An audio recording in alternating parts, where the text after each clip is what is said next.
तो जैसा कि हमने पिछले एपिसोड में देखा था, रिसेप्शनिस्ट ने बता दिया था कि ये चेन किसी मामूली कमरे में नहीं बल्कि शहर के सबसे महंगे प्रेसिडेंशियल स्वीट में रुका है। इस बात को सुनते ही फैंग चाओ और जिया याओ को जैसे 440 वोल्ट का झटका लगता है।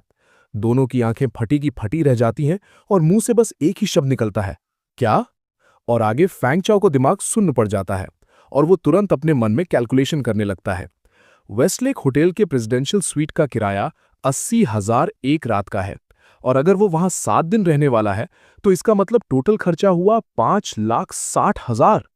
ये फिगर सोचते ही फैंग चाओ के पसीने छूटने लगते हैं।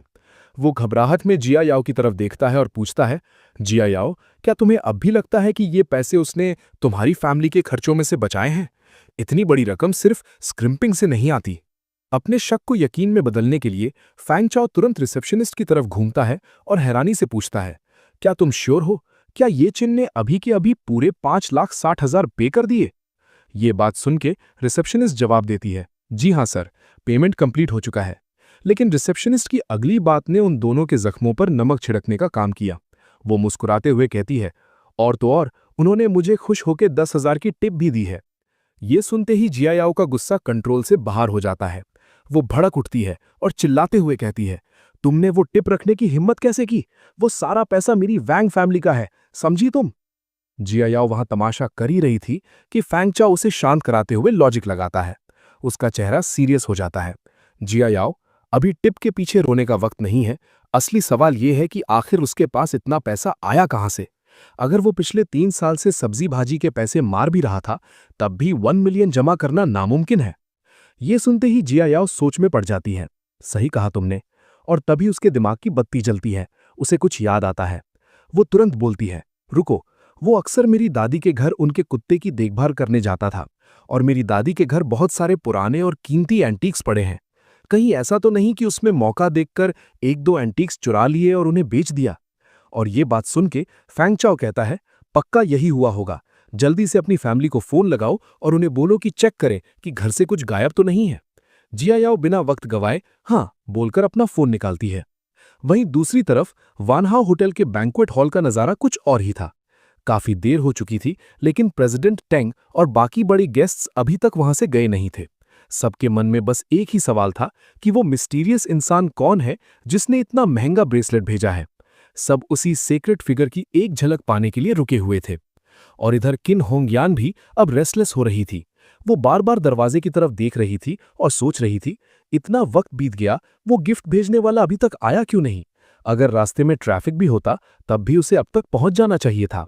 तभी उसके दिमाग में एक ख्याल आता है जो उसे परेशान कर देता है। वो मन ही मन सोचती है, कहीं ऐसा तो नहीं कि वो ब्रेसलेट सच में ये चैन नहीं भेजा था। उसी वक्त हॉल में खड़ी जिया याओ की मॉम का फोन बजता है। स्क्रीन पर डॉटर लिखा देख वो कॉल पिक करती हैं। जिया याओ का फोन है। हाँ बेटा, कैसा रहा सब? उस लूजर से डिवोर्स हो गया ना? दूसरी तरफ से जिया याओ की आवाज घबराहट और गुस्से से भरी हुई आती है। मॉम, जल्दी से दादी के घर जाओ, चेक करो कि वहां दादी की पुरानी कैलीग्राफी या पेंटिंग्स में से कुछ गायब तो नहीं है। और वो चीखते हुए इल्जाम लगाती है, ये चैन, वो कमीना, उसने पक्का हमारी फैमिली की चीजें चुराई हैं और उन्हें बेचकर पैसे उड़ा रहा है। ये सुनते ही माँ के होश उड़ जाते हैं। क्या ये चैन, उस लूजर ने दादी के एंटीक्स चुराए? माँ की ये जोर से कही हुई बात किन होंगयान के कानों में पड़ जाती है। ये सुनते ही किन होंगयान एक गहरी सांस लेती है, जैसे उसका सारा सस्पेंस खत्म हो गया हो।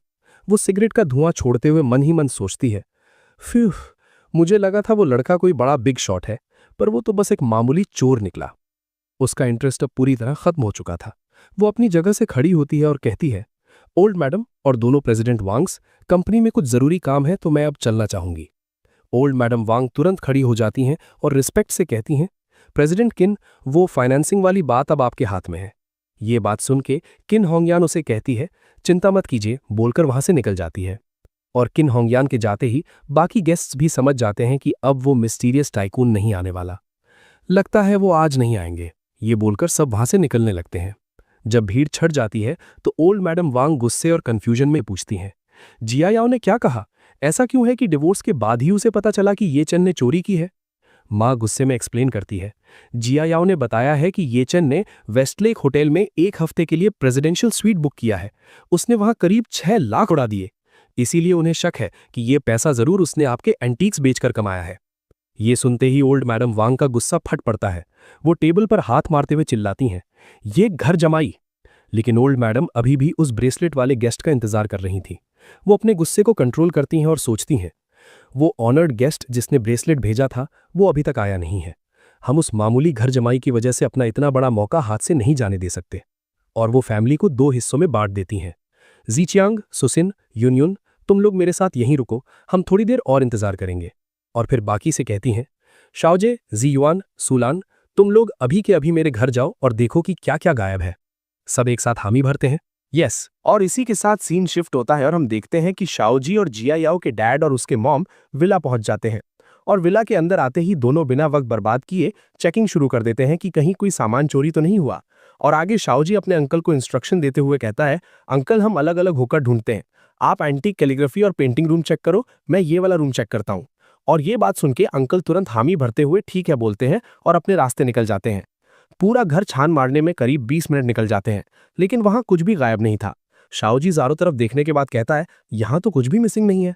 तभी दूसरी तरफ से अंकल भी आ जाते हैं और कंफर्म करते हुए कहते हैं, शाओजी हमारी तरफ से कुछ भी गायब नहीं है, क्या तुम्हारी तरफ कुछ मिसिंग है? ये सुनते ही शाओजी गहराई से सोचने लगता है। वो मनी मन कैलकुलेशन लगाता है, एंटीक कैलीग्राफी रूम में सब कुछ सही सलामत है, इस रूम में भी कुछ गायब नहीं है। इसका साफ मतलब है कि दादी के घर से कोई भी कीमती चीज चोरी नहीं हुई है। मतलब ये चैन ने वैंग फैमिली का कुछ नहीं चुराया है। सच सामने था, लेकिन शाओजी की नफरत उस पर हावी थी। वो ये चैन को क्लीन चिट नहीं देना चाहता था, इसलिए वो झूठ बोलते हुए कहता है, ओह मैंने अभी चेकिंग खत्म नहीं की है, बेहतर होगा कि आप लोग एक बार फिर से चेक कर लो ताकि गलती से कोई चीज छूट ना जाए। अंकल उसकी बात मान लेते हैं और कहते हैं, ठीक है तो मैं वापस जाकर दोबारा चेक करता हूँ। जैसे ही अंकल वहां से जाते हैं, शाओजी के दिमाग में एक घटिया प्लान आता है। वो एक शेल्फ के पास जाता है और वहां रखी एक बहुत ही महंगी घड़ी उठा लेता है। घड़ी को हाथ में लेकर वो मनी मन कमीनेपन से हंसता है। ये वही घड़ी है जो दादाजी जिंदा रहते वक्त पहना करते थे।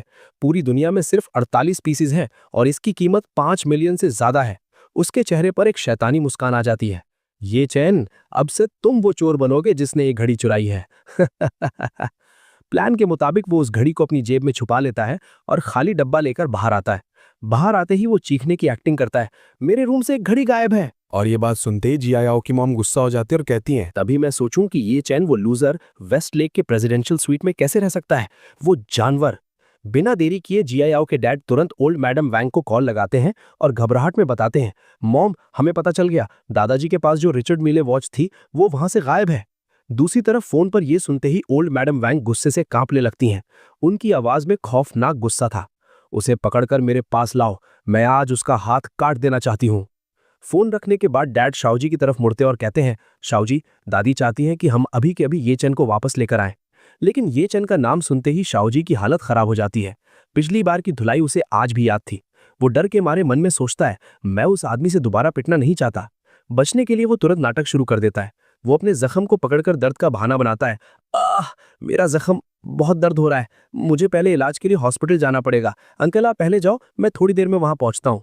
डैड उसे रोकने की कोशिश करते हैं, शाओजी, पर वो वहां से निकल लेता है। और इसी के साथ मजबूरी में डैड तुरंत जिया याओ को कॉल करते हैं और कहते हैं, जिया याओ क्या तुम अभी भी वेस्ट लेक होटल में हो? और तभी सीन शिफ्ट होता है वेस्ट लेक होटल की तरफ।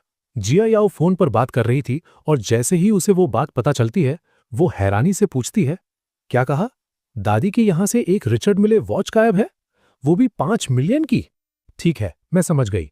और कॉल कटते ही पास खड़ा फैंग चाओ पूछता है, क्या हुआ, क्या पता चला? और तभी जिया याओ फोन रखते हुए गुस्से में कहती है, ये चैन ने सच में मेरी दादी की चीजें चुराई हैं, अब देखना मैं उसके साथ क्या करती हूं।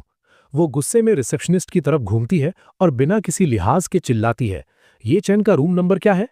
फैंग चाओ उसका ये अग्रेसिव रूप देखकर घबरा जाता है। वो पूछता है, जिया याओ तुम क्या करने वाली हो? और आगे जिया याओ पूरे जोश में जवाब देती है, क्या करने वाली हूं? जाहिर है मैं उसे वापस ले जाऊंगी, उसने मेरे दादाजी की 5 मिलियन की वॉच चुराई है। लेकिन फैंग चाओ कुछ नोटिस करता है। जिया याओ गुस्से में कम और एक्साइटेड ज्यादा लग रही थी। वो उसे घूरते हुए पूछता है, तुम इतनी एक्साइटेड क्यों दिख रही हो? और वो मन ही मन सोचता है, ऐसा क्यों लग रहा है कि वांग जिया याओ असल में ये चैन से मिलने के लिए एक्साइटेड है? और आगे वो जिया याओ को पकड़ लेता है और वो डर रहा था कि कहीं होटल में हंगामा ना हो जाए। वो जिया याओ को समझाने की कोशिश करता है, मैं इस होटल के ओनर से पंगा लेने की हैसियत नहीं रखता, वहां जाकर तमाशा मत करो, बस चुपचाप पुलिस को बुला लो। पर जिया याओ उसकी बात सुनने के मूड में बिल्कुल नहीं थी।